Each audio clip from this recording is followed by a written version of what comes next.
all of my earliest memories are of exercising my creativity. I remember exploring in the woods. I remember drawing pictures during recess. I've always been interested in what I could make or what I could turn into something else or how things work.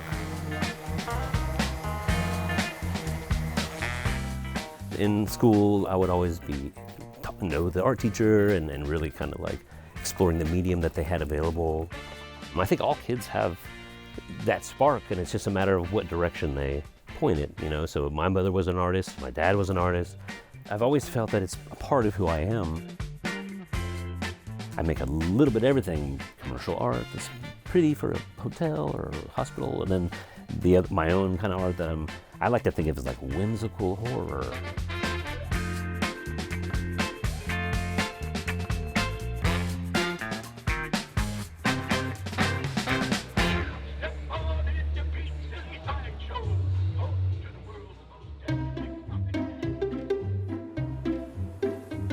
I would always watch horror movies as a kid, and that was my first exposure to material uses. And oh, this isn't blood, it's, you know, ketchup or whatever. You know, you tell the kids. That curiosity just kept growing. I really love exploring different types of medium to just keep pushing the boundaries of the environment around me by manipulating it through an idea and kind of seeing where that goes.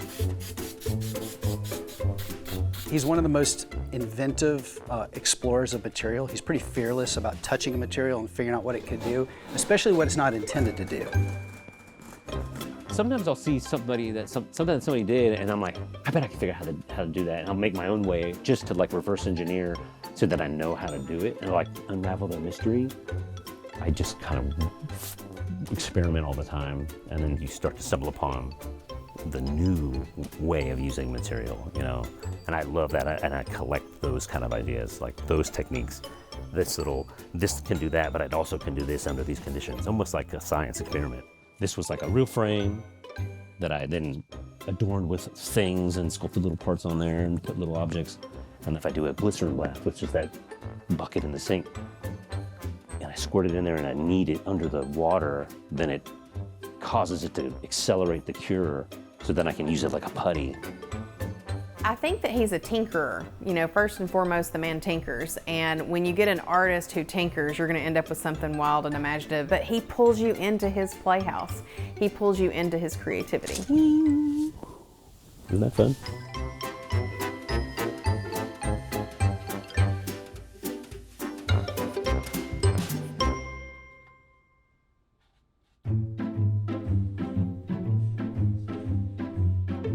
I think the way Matt grew up, he had a lot of time to explore his space fearlessly, and especially materials, and having the resources to sort of play with that out in the environment. He would pick up, you know, garbage from the side of the road and go to the dump and find ways to turn those things into cool stuff. I like antique stores and thrift stores and estate sales, so I always those are sort of my like art shops.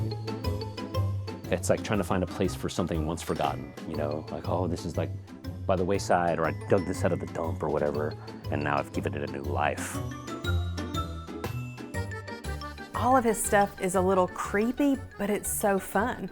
Like, you know, you've got these little like creepy bears, but they're like pink. So it's like, and then there's flowers attached.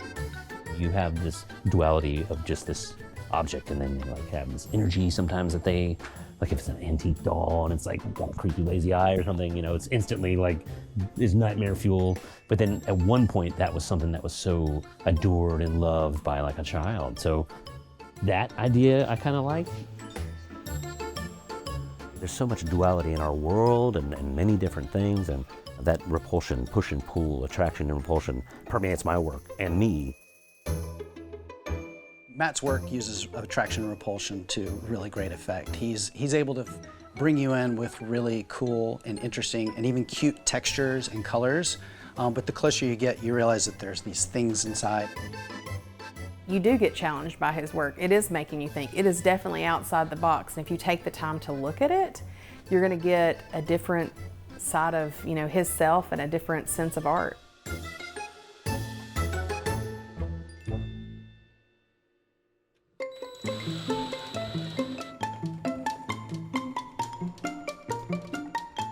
For me, the thing that's most interesting about working with Matt and as a friend collaborating with Matt and just watching him work is the energy he brings to it, the genuine excitement and fervor with which he attacks the work. I'm not necessarily just making work to try to sell. I'm making work that makes me feel productive or complete because it's something that I hadn't seen anywhere before. I feel like if I could just keep that spark going for as long as I can, like that's a success to me. And maybe like a legacy I can leave for my kids to say, you know, my dad was something, even though he was kind of wacky and goofy and crazy. Look, somebody recognized that he was doing something. I think he's touched so many people's lives with his art, and he's engaging everyone who actually takes a moment to look. You get a second of somebody's time, and however they perceive it, whether it's what you wanted them to or not, they've stopped. They've taken a minute to look at your work and to see it from every angle. I've kind of had the gamut, you know, a lot of different experiences, and gravitate toward the ones where people are gonna look at the pile of things and maybe see the way I see it, as not just a found object or a broken this or a dirty this.